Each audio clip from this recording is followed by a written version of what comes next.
नमस्कार दोस्तों, भगवत गीता का अनमोल सार इसके अगले भाग में आपका स्वागत है। आज सबसे पहले भगवान श्री कृष्ण जी हमसे ये कहते हैं, हे अर्जुन, तुम सदा मेरा स्मरण करो और अपना कर्तव्य करो। इस तरह से मुझ में अर्पण किए मन और बुद्धि से युक्त होकर निस्संदेह तुम मुझको ही प्राप्त होगे। सर्वशक्तिमान ईश्वर ये कहते हैं कि हम जो भी कर्म करते हैं उसमें हमें भगवान का स्मरण करना चाहिए। स्मरण मतलब उसकी याद करना। मैं जो भी समझो कुछ भी काम करता हूँ तो सर्वशक्तिमान ईश्वर मुझसे वे करवा रहा है।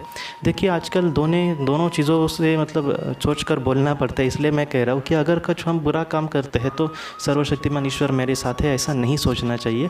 जो भी बुरा काम है, जो भी स्वार्थी काम है वो हम खुद ही कर रहे हैं और उसका लेखा मतलब उसका जो खामियाजा है वो हमें ही भुगतना होगा। लेकिन जो भी अच्छा काम है, अगर मैं समझो अपने घर को चलाता हूँ तो सर्वशक्तिमान ईश्वर ही हमारे घर को चलाते हैं। या फिर कोई मैं काम करता हूँ और लोग मुझे थैंक यू बोलते हैं तो मैंने तो कुछ नहीं किया, ये तो सर्वशक्तिमान ईश्वर का है।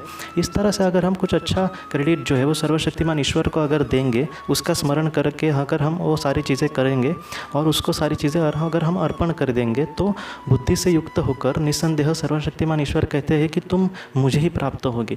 ऐसा अगर इंसान अपने कर्मों से पूरी तरह से मुक्त हो गया, उसको सारा ज्ञान हो गया, तो एक दिन ऐसा आएगा जब वो सर्वशक्तिमान ईश्वर से खुद जाकर मिलेगा या फिर सर्वशक्तिमान ईश्वर खुद उसको आकर अपने यहाँ लेंगे।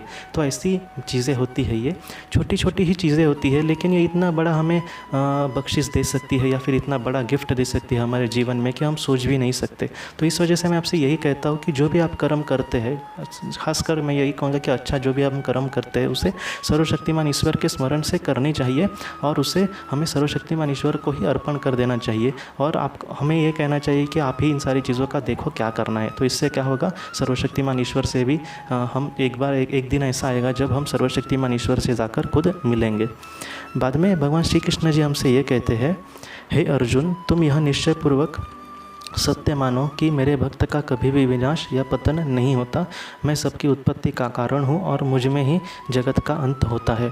सर्वशक्तिमान ईश्वर ये कहते हैं कि सारी चीज़ों में, सारे प्राणियों में तुम मुझे ही सत्य मानो। ये उन्होंने थोड़ा सा श्योर या फिर कन्फर्म हम करते हैं ना चीज़ें, उन्होंने कहा है कि निश्चयपूर्वक मतलब इसमें कोई दोहराए नहीं है कि मैं ही सत्य हूँ। और उन्होंने बाद में ये कहा है कि मेरे भक्त का कभी भी विनाश या पतन नहीं होगा। देखिए, जो आत्मा कुछ अच्छा करना चाहती है या फिर पृथ्वी पर हम कभी कभी देखते हैं कि कोई अच्छा इंसान बहुत ही अच्छा कर्म करता है लेकिन उसके साथ बहुत ही बुरा होता है। लेकिन ये पृथ्वी की बात है, जो आत्मा बहुत ही अच्छी है। मैंने मौत के बाद मेरे साथ क्या हुआ इस भाग में आपको एक लड़के की कहानी सुनाई थी। उसने ये कहा था कि पृथ्वी पर हम जिन चीज़ों को महत्व देते हैं, आत्मलोक में इन सारी चीज़ों को कोई पूछता भी नहीं, जैसे सत्ता या फिर पैसा। उसने ये कहा था कि जो पवित्रता से अपना जीवन जीता है या फिर जो प्रामाणिकता से अपना जीवन जीता है, उसको वहाँ पर बहुत ही मान सम्मान मिलता है। तो प्रामाणिकता से मतलब जो भगवान के प्रिय कार्य करता है, तो भगवान भी उससे यही कहते हैं कि जो मेरा भक्त है उसका कभी भी पतन नहीं हो सकता। मतलब आप अगर अच्छे काम करते हो तो आपके जो आत्मा है उसका कभी भी पतन नहीं होगा, वो बहुत ही उच्च स्थान पर ही जाएंगी। और उसके बाद सर्वशक्तिमान ईश्वर ये कहते हैं कि मैं ही सबकी उत्पत्ति का कारण हूँ और मुझ में ही इस जगत का अंत होता है। मतलब जो हम आते हैं वो सर्वशक्तिमान ईश्वर ने ही हमें निर्माण किया है या फिर हमारी आत्मा का उन्होंने ही जन्म दिया है। और एक वक्त ऐसा आएगा जब हमारी आत्मा उनसे ही पूरी तरह से लीन हो जाएगी, उनमें ही विलीन हो जाएगी। तो इस तरह से जो भी है सच है, जो सच है वो सर्वशक्तिमान ईश्वर ही है। इस तरह से भगवान श्री कृष्ण जी हमसे यही कहते हैं कि दुनिया का जो सबसे बड़ा सच है वो सर्वशक्तिमान ईश्वर है, इसलिए हमें उसकी ही पूजा करनी होगी। इसके बाद भगवान श्री कृष्ण जी हमसे ये कहते हैं, काम, क्रोध और लोभ ये जीव को नरक के ले जाने वाले 3 द्वार है, इसलिए इन तीनों का त्याग करना चाहिए। काम, क्रोध, लोभ पर हमने बहुत बार बात की है, इस पर मैंने एक वीडियो भी बनाने की कोशिश की और बड़ी वीडियो बनी है वो, तो आप ज़रूर वो भी देखें। और इसमें मैं आपको जो श्लोक में आया है वाक्य, उसमें भगवान श्री कृष्ण जी हमसे ये कहते हैं कि आज के जीवन में, मैं सच कहता हूँ, अगर आज के जीवन में आप पेपर भी उठा कर देखें तो काम, क्रोध, लोभ ऐसे ही चीज़ें आ रही है। मतलब क्या है कि ये जो चीज़ें हैं काम, क्रोध, लोभ, अगर 100 लोग समझो नरक में जा रहे हैं, मतलब 100 लोग बहुत ही निचले स्तर पर जा रहे हैं आत्मलोक में, तो उसमें से तकरीबन 70 से 80% जो लोग हैं वो काम, क्रोध और लोभ की वजह से जा रहे हैं।